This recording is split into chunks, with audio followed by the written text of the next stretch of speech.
एक साधक ने सेवा का भावार्थ समझना चाहा है कि सेवा असली क्या होती है।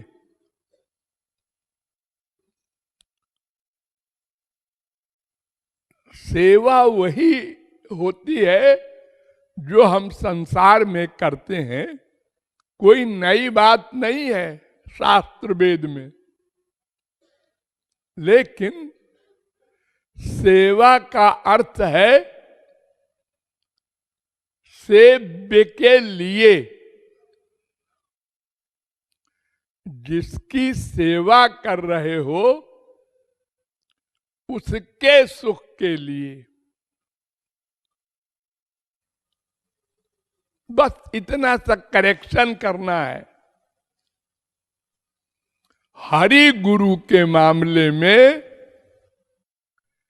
ऐसा सिद्धांत है, और संसार के मामले में तो आप जानते हैं कि हम किसी की सेवा करते हैं तो अपने स्वार्थ को सोचकर। इससे हमारा मतलब है हल होगा, होगा कि नहीं होगा ये सब बात बाद की है। आशा में हम किसी की सेवा करते हैं, माँ की, बाप की, भाई की, बीवी की, पति की, बेटे की, पड़ोसी की, किसी की भी सेवा अपने मतलब से करते हैं तो ये अपनी सेवा कहलाती है।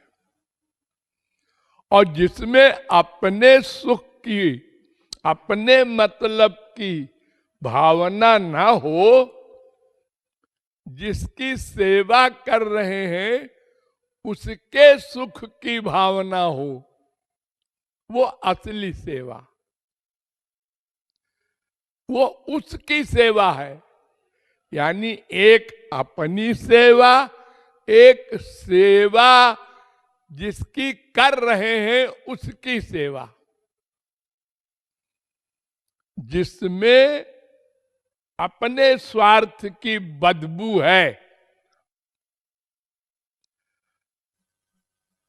इसको अभी सहायता कर लो फिर बड़ा काम निकलेगा आगे।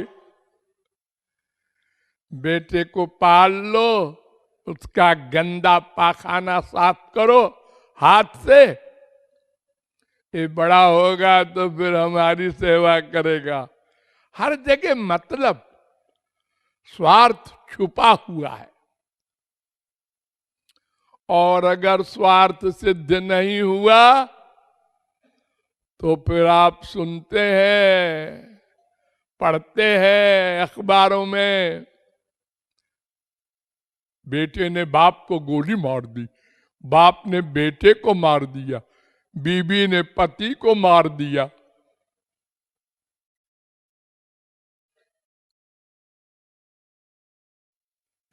स्वार्थ है, अपने सुख की भावना है, ये सेवा नहीं है, ये तो बिजनेस है। हमने 500 रुपया दिया दुकानदार को, उसने 500 रुपए का सामान दे दिया। हमने कहा थैंक यू, उसने भी कहा थैंक यू। अरे हमको भी 10 कदम पर दुकान थी, अपना साड़ी ले आए आराम से, नहीं कहाँ ढूंढते फिरते। और उसको भी बैठे बैठे 500 रुपए की साड़ी में 100 रुपया फायदा मिल गया, दोनों खुश, क्योंकि दोनों का मतलब हल हो रहा है। अगर 500 की साड़ी को हमने कहा 400 में दे दो, 400 में दे दो, स्वार्थ गड़बड़ हो गया। अच्छा साहब आप आगे जाइए।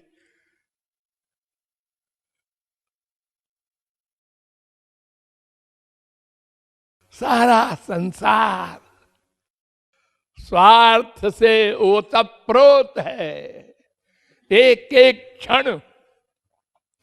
तो ये सेवा नहीं है, ये स्वार्थ है या अपनी सेवा है। अपने मतलब के लिए सेवा की जा रही है।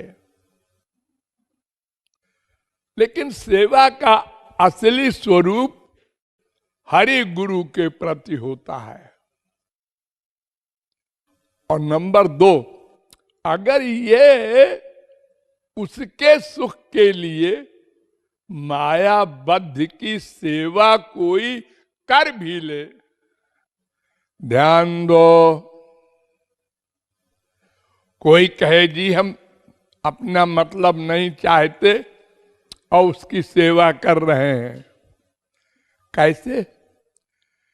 एक सेठ है, उसने 50 कंबल बंटवा दिए गरीबों को। अब उन गरीबों को कंबल बांटने में वो ये नहीं सोचता कि एक गरीब हमारे यहां मजदूरी करने आएगा। बेचारा ठंड में है, हमको भगवान ने बहुत दिया है, उसी में से 50 कंबल बांट देते हैं। तो ये तो अपने स्वार्थ की बात नहीं है ना। हाँ, लेकिन ये इसमें एक स्वार्थ छुपा है। क्या? भगवान खुश होंगे।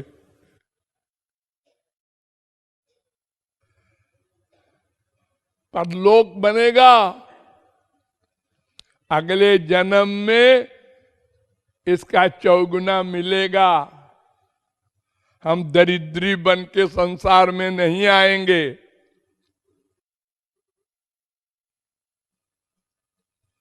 अथवा ये भी छोड़ दो, अगर किसी की हम निष्काम सेवा पूरे जीवन करते भी हैं,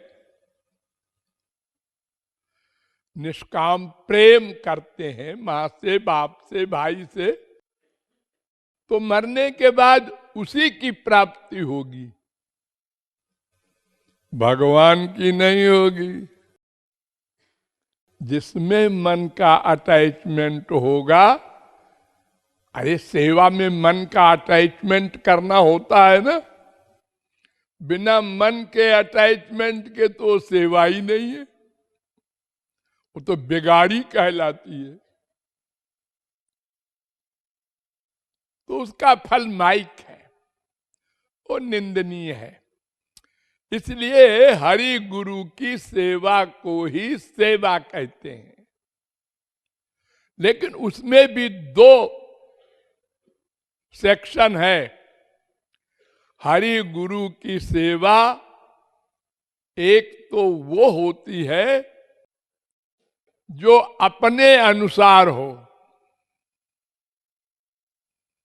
हमारी इच्छा है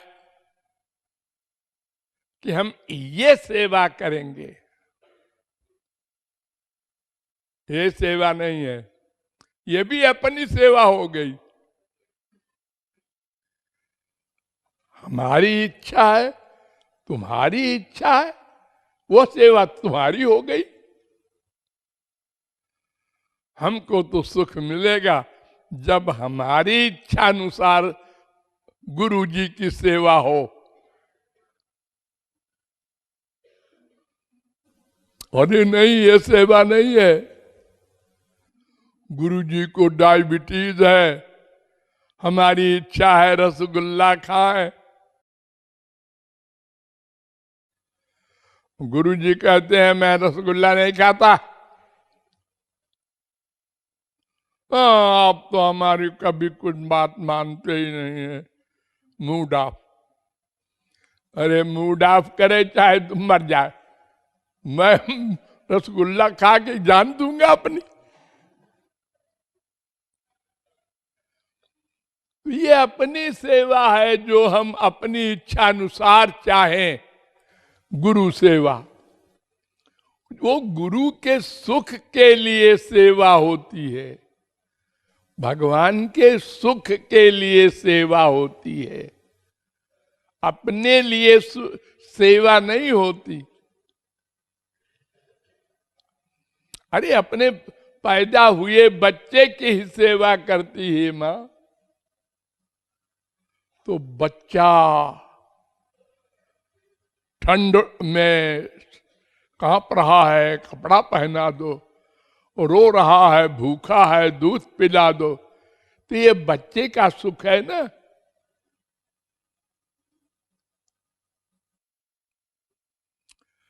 ऐसे ही भगवान और गुरु के सुख के लिए सेवा हो, उनकी इच्छा अनुसार हो, ये शर्त होनी चाहिए, तब तो वो सेवा है। अगर अपनी इच्छा अनुसार कोई सेवा चाहे तो अपनी सेवा है वो, रट लो इसको, भगवत प्राप्ति तक काम देगा।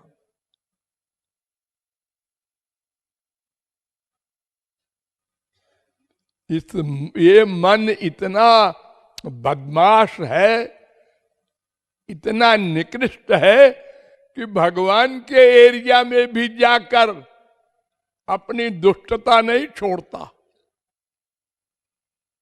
एक और लाखों लोग जा रहे हैं तिरुपति के मंदिर और वैष्णो देवी, संसार दे दो आपको हम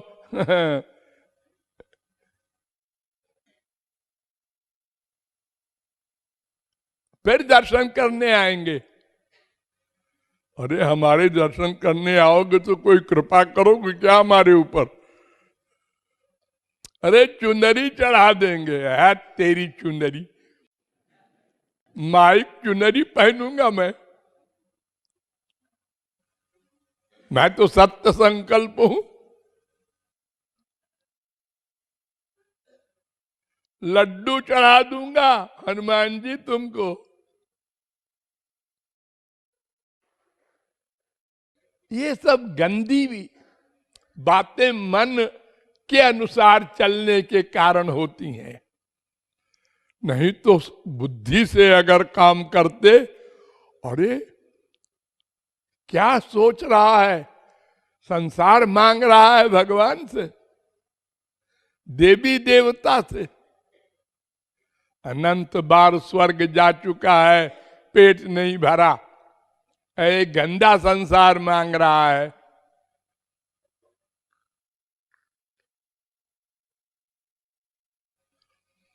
तो ये सेवा नहीं है।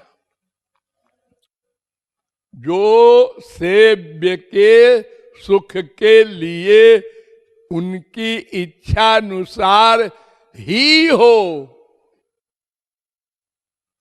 वो सेवा है। उससे अंतःकरण की शुद्धि होती है। और जब मन के अनुसार चलकर संसार को लक्ष्य रखकर सेवा करे, संसारी कामना से, तो मन और गंदा होगा, क्योंकि वो संसार मन में आ रहा है, भगवान नहीं आ रहे हैं। हम जिसकी सेवा करते हैं उसको सुख मिला, उस सुख से हम सुखी हों। उनको सुख मिला हमसे, हमारी सेवा से। धन्य हो गया मेरा शरीर, मेरा मन, मेरा धन।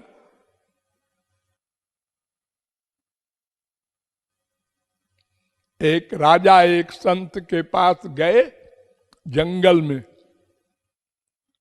और कहा, महाराज मैं सब छोड़ आया। जिस ड्रेस में राजा बैठे थे सिंहासन पर, उसी ड्रेस में गए।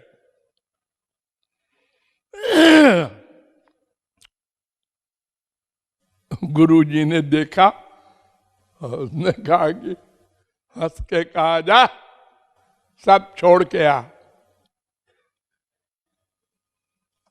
उन्होंने कहा, अरे ओ ये सब मुकुट फुकुट पहन के मैं गया था गुरु के पास, ये मेरी बेवकूफी थी।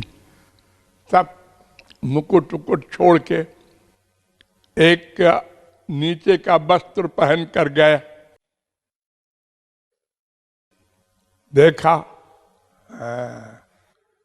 अभी सब छोड़ के नहीं आया, जा सब छोड़ के आ। उन्होंने कहा तो क्या नंगा होके जाऊं गुरु के पास? अरे हाँ, बाबा लोग तो एक लंगोटी पहन लेते हैं बस, हम कीमती साड़ी पहने हैं। एक लंगोटी पहन के गया। उन्होंने कहा तू बार बार चला आता है ऐसे ही, मैं कहता हूं सब त्याग करके आ।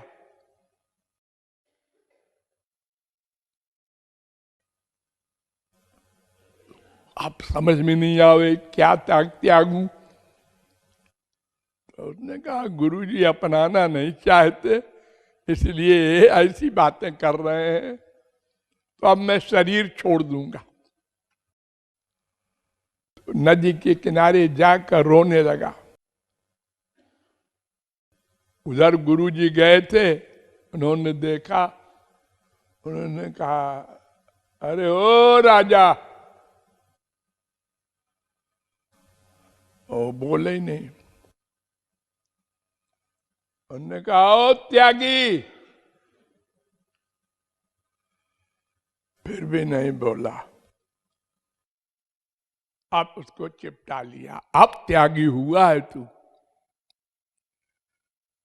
त्यागी सब त्याग करके भी त्याग का अहंकार न हो तब त्यागी है।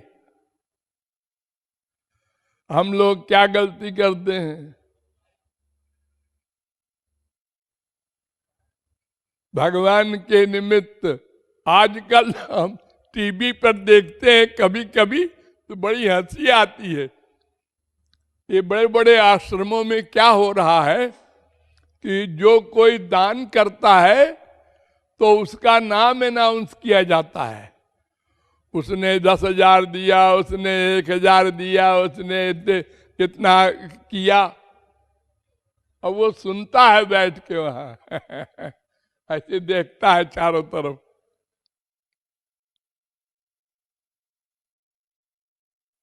दान करते समय भी उसकी भावना अहंकार युक्त कि मैं दे रहा हूं। अरे तू क्या देगा, नंगा आया है नंगा जाएगा। अरे नंगा भी कहां जाएगा, खाली निराकार जाएगा।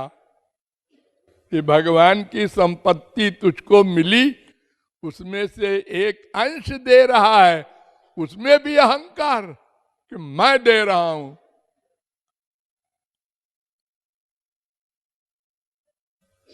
ये भी नहीं होनी चाहिए। सेवा करते हुए सेवाभिमान ना हो, वो निष्काम सेवा है। चोरी चोरी सेवा, निष्काम सेवा।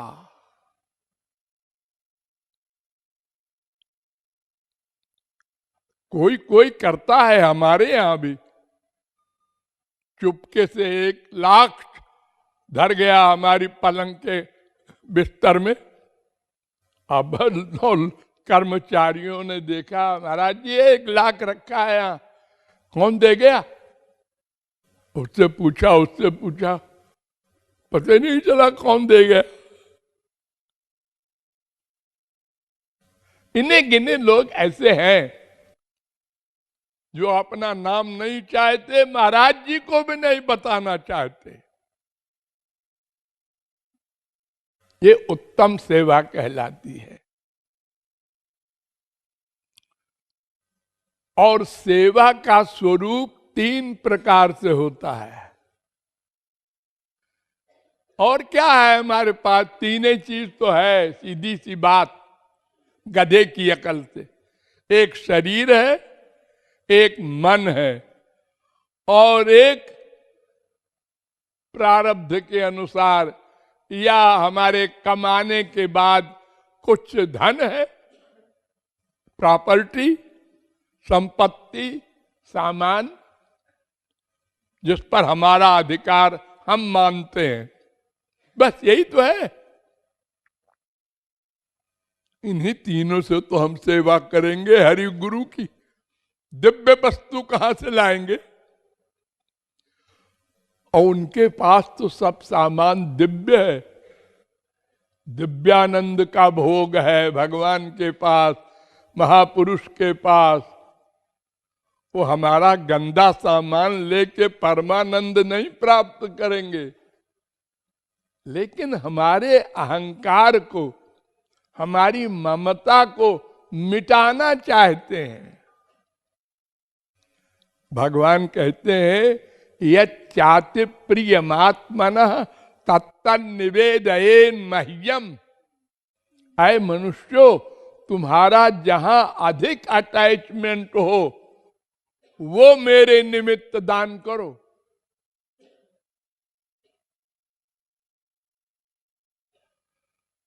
आजकल एक मजाक और होता है बाबाओं के यहाँ, शिष्य लोग जाते हैं तो कहते हैं एक चीज छोड़ो,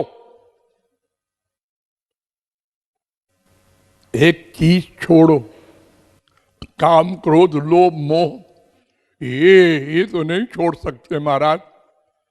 अच्छा, कुछ पदार्थों में तो एक चीज छोड़ो,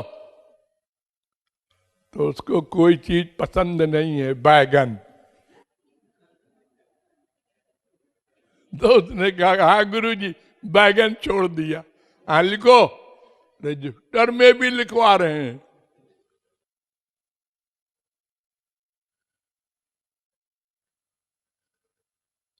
जहां अधिक अटैचमेंट है उसको दान करो।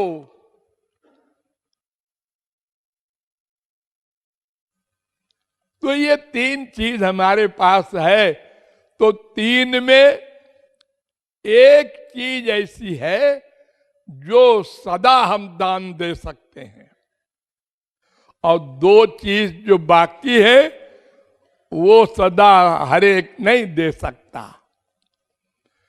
जो सदा दे सकते हैं उसका नाम मन। हम कहीं भी रहे, मन से सेवा करें। मन से भी सेवा होती है, हाँ। अरे मन से सेवा करके भगवत प्राप्ति करते हैं संत लोग। मन से भगवान का स्मरण करते हुए उनको स्नान कराया, चंदन लगाया, और मन से ही बढ़िया बढ़िया वस्त्र पहनाए, मन से ही 56 व्यंजन खिलाया। इसका वही फल है जो साक्षात करे कोई। इतनी कृपा है भगवान की। तो मन वाली सेवा तो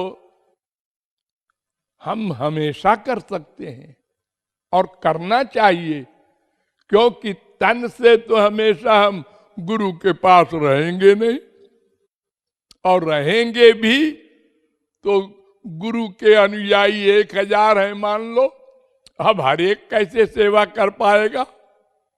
और अगर सबको परमिशन दे दें कि सब लोग चरण दबाओ तो गुरु जी की छुट्टी हो जाए।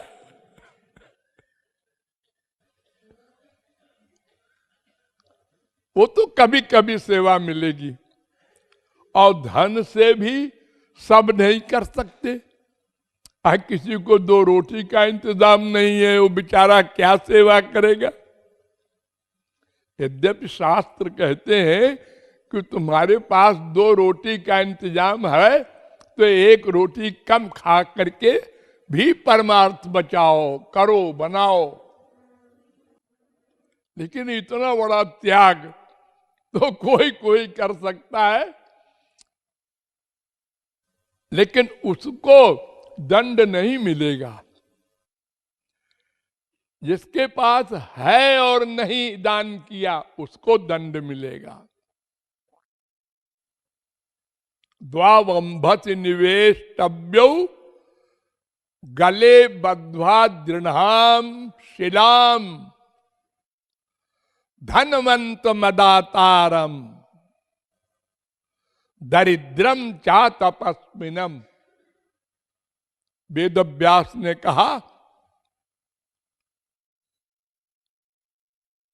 कि इन दोनों तरह के लोगों के गले में बड़ी भारी चट्टान बांध के समुद्र में डाल दो, मर जाएं ये पृथ्वी पर न रहें। बड़े गुस्से में, अरे क्यों भाई, इतनी निर्दयता वेदव्यास क्यों कर रहे हैं? उनको कर रहे हैं कि धन है और दान नहीं करता। अभी 99,000 है, 1,000 और हो जाए, दान कर देंगे तो कम हो जाएगा। अरे 2-2 बेटे हैं, इनके लिए भी तो करना है। उनके लिए कितना करना है ये मत पूछो। 1-1 लाख तो हो ही है अभी, अब 10-10 लाख हो गया। इससे क्या होता है आजकल? अब 50-50 लाख हो गया। अरे क्या है, कभी एंड नहीं है। तो कब करोगे? मरने के बाद। तो ऐसे धन होकर दान न करे, उनको चट्टान बांध के समुद्र में डाल दो। और दरिद्री है कोई, पूर्व जन्म में ऐसे ही था वो धनवंत, दान नहीं किया तो दरिद्री बना अगले जन्म में। अब ये दरिद्री भगवान की ओर नहीं जाता, गाली देता है। मैंने तुम्हारा क्या बिगाड़ा था? हमारे बच्चे भूखे मर रहे हैं और हमारे पड़ोसी वो करोड़पति था, उसकी लॉटरी और खुल गई। यानी दरिद्री हो करके भी भगवान की ओर न जाए, उसको गले में बांध के चट्टान समुद्र में डाल दो। और धनी होकर के दान न करे, उसको डाल दो। और अगर वो नहीं ऐसा कर सकते, फांसी हो जाएगी, ऐसा करना मत, तो भगवान दंड देंगे। क्या दंड देंगे?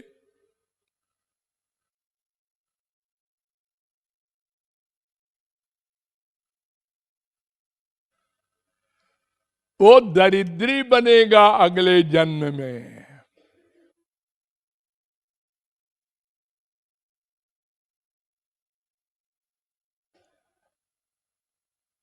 और दरिद्री बनने से फिर पाप करेगा पेट के लिए, और पाप करने से फिर और दरिद्री बनेगा। फिर वो कुत्ते बिल्ली गधे की योनियों में डाल दिया जाएगा पाप के कारण। अदत्त दानाच्च भवे दरिद्री। वेद व्यास कह रहे हैं जो दान नहीं करेगा दरिद्री बनेगा। और दरिद्र भावाच्च करोति पापम। और फिर दरिद्र बनने से क्या होगा कि पाप करेगा पैसा कमाने के लिए, चोरी वगैरह जो कुछ भी बन पड़ेगा।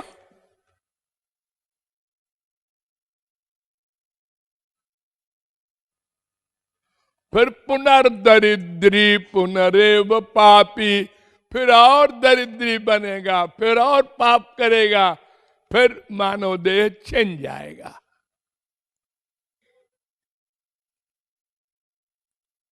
इसलिए हमें सोचना चाहिए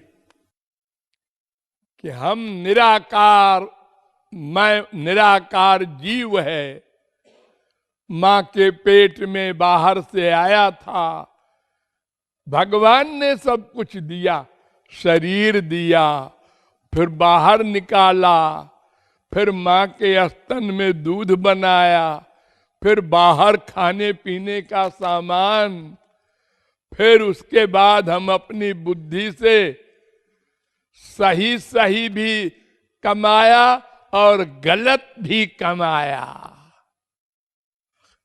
और पैसे का हमारे पास स्टॉक हो गया। और कानून कहा भगवान ने कि जितने में पेट भर जाए, शरीर ढक जाए, उतना तुम्हारा है, बाकी दान कर दो। और दान पात्र में करना, किसी डकैत को न कर देना, नहीं दान का फल नरक होता है।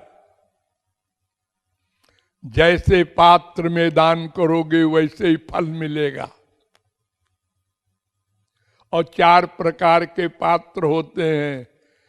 एक तो दिव्य हरि गुरु महापुरुष और भगवान, और एक सात्विक देवता, और एक राजस मनुष्य, और एक तामस निकृष्ट मांसाहारी और अत्याचारी दुराचारी पापाचारी लोग। तो जिसको दान करोगे उसी का फल प्राप्त करोगे। इसलिए दान में भी बहुत संभल कर करना होगा। ऐसा नहीं है मनमाना कर दो आंख मूंद के और वो उस पैसे का दुरुपयोग करे।